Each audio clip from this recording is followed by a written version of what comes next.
Moscow's Lefortovo Prison. For almost 1 year now, this has been the home of an American journalist, a reporter for the Wall Street Journal, Evan Gershkovich. And for nearly 1 year now, Gershkovich's life has been that of a prisoner in the infamous jailhouse. Inmates who spoke to Russian media often described Lefortovo as an arrest house of, quote, increased isolation. Lawyers and prisoner families often wait weeks, if not months, before receiving the right to a visit. Inmates are reportedly not allowed to sleep during the day and, while they do not work, they face long hours in their individual cells, with practically no possibility to socialize. But this video is not about Lefortovo Prison. It is about Evan Gershkovich, and the fact that the name of a journalist should never appear in one sentence with Lefortovo, or any other prison in the world. In just one moment in March 2023, Evan's life slipped from that of an active reporter to that of a simple prisoner. He is now behind bars on fabricated charges of espionage. Charges which are absurd to anyone who knows Evan, as the cheerful reporter he was, in spite of the increasing darkness surrounding Russia. A successful chef in his previous life before becoming a correspondent in Moscow, and a person who knew how to enjoy life, but simply not a spy, in any way. But Russian authorities seem to think differently. Over the past year, they have regularly extended Evan's pre-trial detention and kept him inside Lefortovo. If convicted, Evan faces between 10 and 20 years in prison. While a prisoner exchange with the United States was on the table ever since Evan was first arrested, the perspective of his release now seems further away than ever. At IPI, of course, we demand that Russian authorities immediately set Evan free. To talk about this situation, I am joined today by Polina Ivanova, a correspondent for FT. For the newspaper, Polina reports on Ukraine, Russia, the Caucasus, and Central Asia. Privately, she is a longtime friend of Evan, with whom she worked for several years in Moscow prior to his detention. My name is Kirill Wuchko. I am the Eastern Europe Advocacy and Monitoring Officer at IPI, and I welcome you to this new episode of the Press Freedom Files.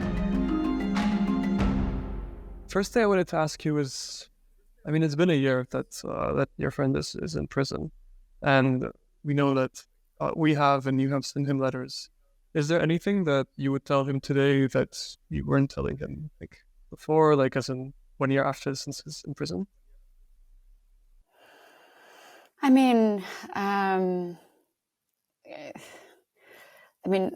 Not really. We continue to speak regularly via letters.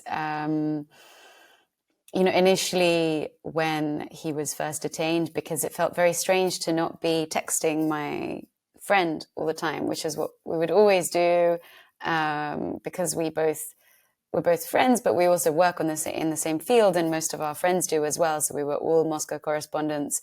And so a lot of our conversations were about work. And as a result, we're just chatting all the time. Something happens in the Russian news, something happens in our lives, something happens in the invasion of Ukraine. We were discussing these things all the time. So we had a very active chat, and then suddenly it goes silent because your friend is arrested. It just pin drop silence.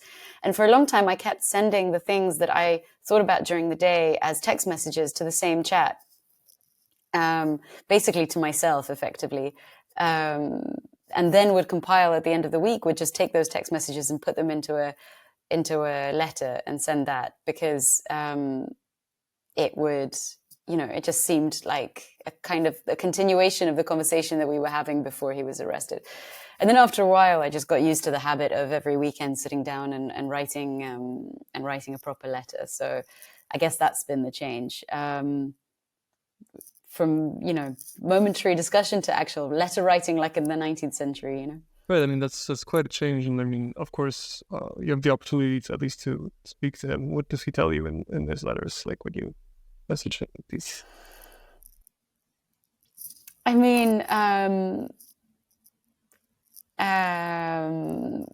We just talk about books. We talk about how he's doing, what he's thinking about, how he's dealing with the situation that he's in and the circumstances that he's in, and how he's processing all of it. He's very he's still very focused, very determined. He's very he knows that he has to get through this challenge.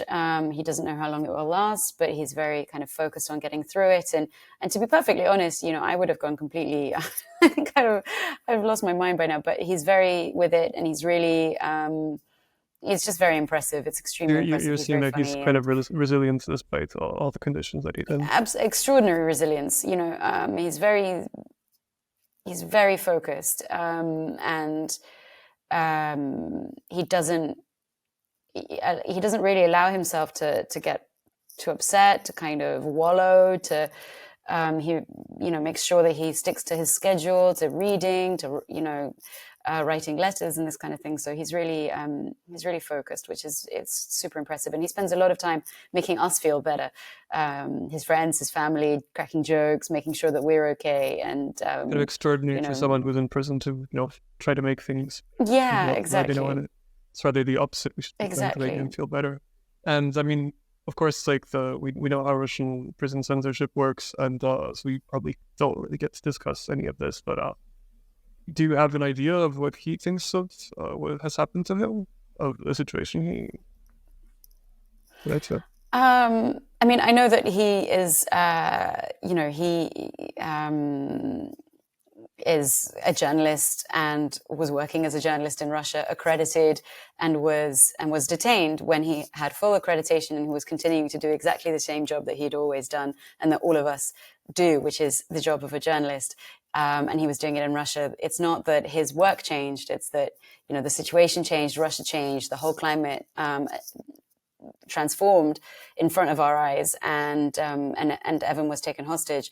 So I think he's very aware of that situation. That's the story of what happened.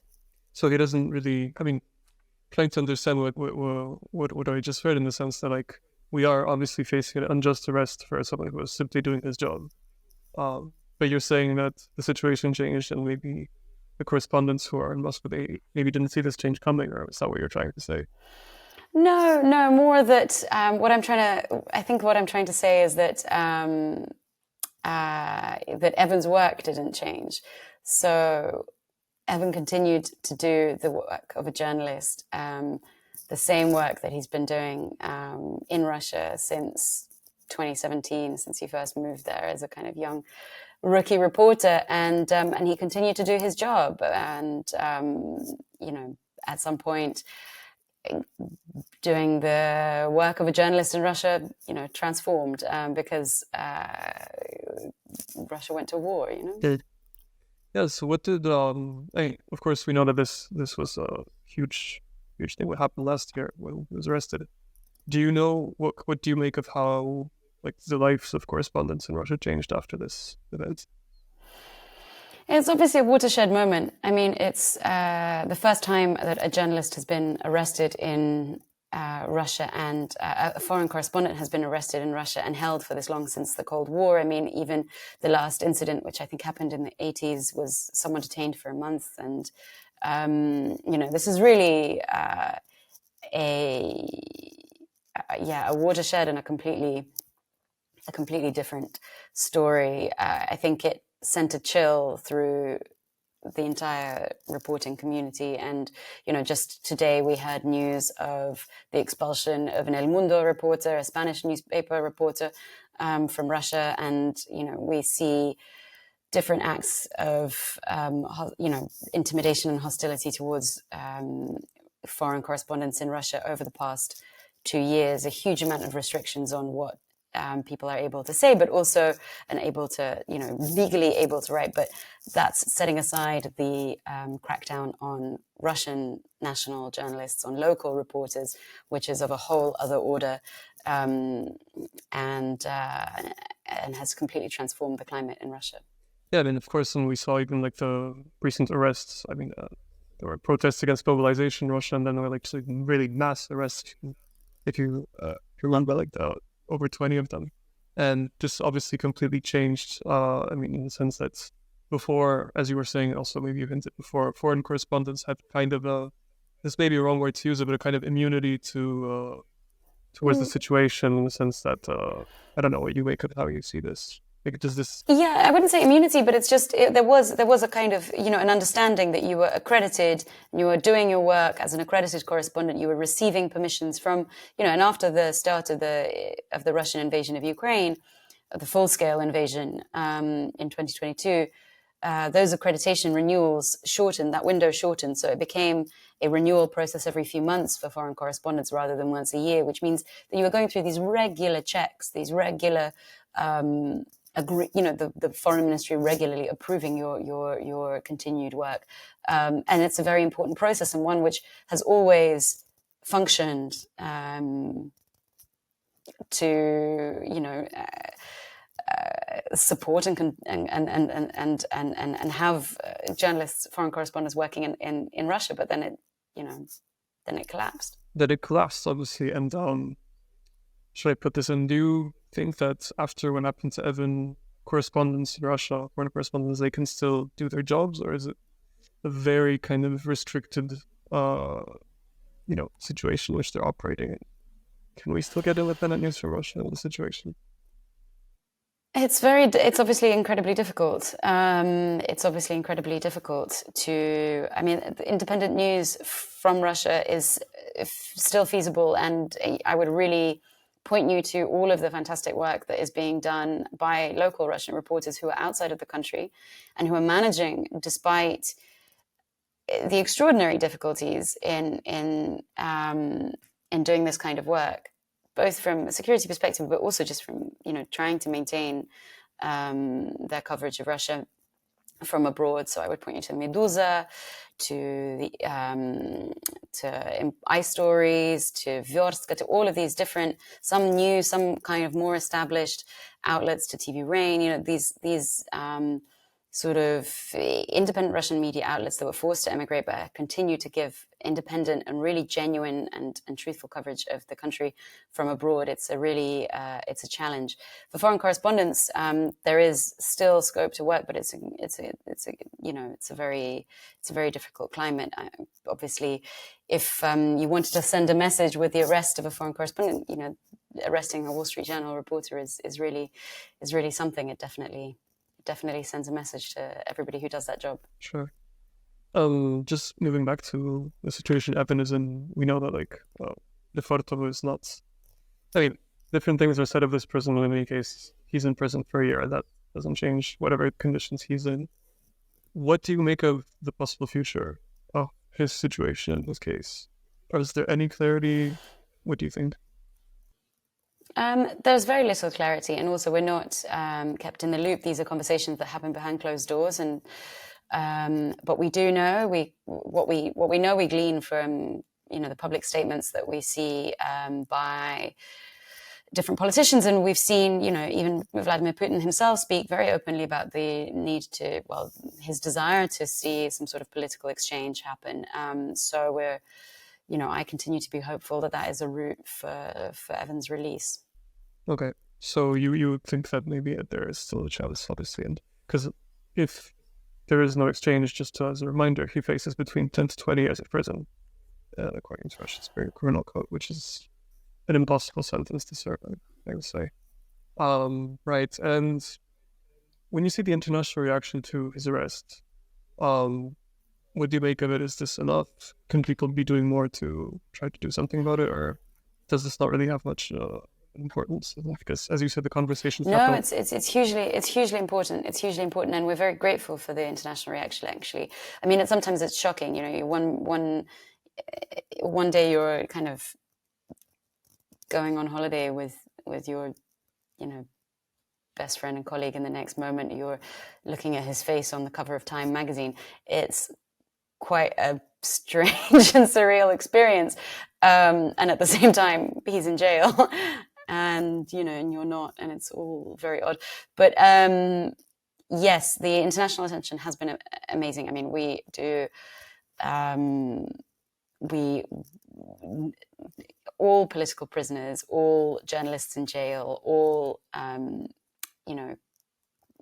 critics and activists and other people who are jailed around the world. The most important thing that people can do is to keep their names and their stories at the forefront of people's minds, so that in any way possible that's one of the ways to try and expedite their release is to keep attention on their cases, and also to keep writing letters. This is a call that I try to make whenever I can when I do these when I talk about Evan is that I finally realized on this experience just how important it is to keep writing to prisoners. It's possible to do. There are so many organizations that facilitate this, and there are hundreds and hundreds of journalists, protesters, activists in jail around the world, and letters are a lifeline. It's an extraordinary lifeline, and they're so important. You ask about media attention. It's very important. It's important to keep these cases, it's important to keep these stories at the forefront of people's minds so that everybody's working as hard as possible for the release, for Evan's release, for the release of other journalists in jail. I would use that moment of international media attention to also call people to write to journalists in jail. Find the way to do that, and send letters, because they are a window to the outside world. That's a very good message to send. And what do prisoners in Russian jails want to hear? What do they want to? Well, everything. I mean, prisoners. I know of the Russian context, right? Because this is what I've had to learn over the past year. They have access to information. They often have radio or television or some sort of news, but obviously that's very limited to just state media outlets, that kind of thing. So letters that tell you about even just, I don't know, Hollywood gossip or something like that gives people some connection to their world. So, for example, something that I try and send regularly to Evan is information from our industry. So what's happening to different newspapers, who's hiring, who's firing, because that's the sort of thing that we would normally chat about. The kind of thing that any journalist would be interested in is what's happening in their sphere, what's happening in their industry. And that's, and that's something that you're just not getting as a news source. So that's something that I had found was kind of a gap that I could fill, but people are just interested in, being able to also give them, to give people a chance to write back and to talk about how they're feeling, to have a chance to explain what, is going on in their lives and what they're thinking about and how they're dealing with the fact that they're in these four walls. Yeah, and I mean, from what you're saying, it sounds like just because someone is in prison doesn't mean we should talk to them differently. They just want to hear the same things as they would if you. More so, exactly. They want the ordinary. They want the things that they're missing out of daily life. In fact, and a chance, I think, to also express what's going on in their lives, finding a way to, it's sometimes I spend a lot of time trying to, if I'm on a walk or something like that, to try and put myself in Evan's shoes and try and imagine the different things that might be going through his head and what stage of thinking he's in or what emotional state he's in order just to be able to ask the right questions and to try and guess, what he's thinking about, and so that I'm better able to talk to him, because obviously our experiences are increasingly different over time. The more time passes, the more the further away everything is, the further away we are. So I try to think about, does he allow himself time to hope? Does he allow himself to daydream? Things like that, because it's, you sort of think, if I was in four walls for 365 days now, what would be the things that are going through my head? Just out of curiosity, he doesn't, as far as I read, at least in this prison concrete one, like he's not even really allowed to talk much to other prisoners, right? No, Lefortovo is known for, it's quite an isolated place. We know this from also just, the past experiences of lots. It's housed some famous inmates and dissidents and writers who've described their experience since. And in all of those accounts, the one thing that stands out is just how, it's an isolating place, and you don't have the kind of communal spaces, communal time that you might imagine when you think about a prison that you've seen in the movies. It's a very different thing. So all the more the importance to send letters to Evan, to keep him. Yes, exactly. All right. Send books, send letters, send poetry, send articles, whatever you can. Okay. All right, well, that's a kind of positive thing to maybe end this conversation. And in any case, thank you so much, Polina, for taking the time to speak to us today. And I mean, together with you and everybody else, we just call again to the release of Evan, try him to be able to return home as soon as possible, and for whoever has the decision-making power to make these decisions to, make them as soon as possible. So to return home to his family, to his friends, but also to return to work. Right. We need him to come back to work. Especially. All right. Thank you so much, Polina. Thank you very much. Thank you. Have a nice day.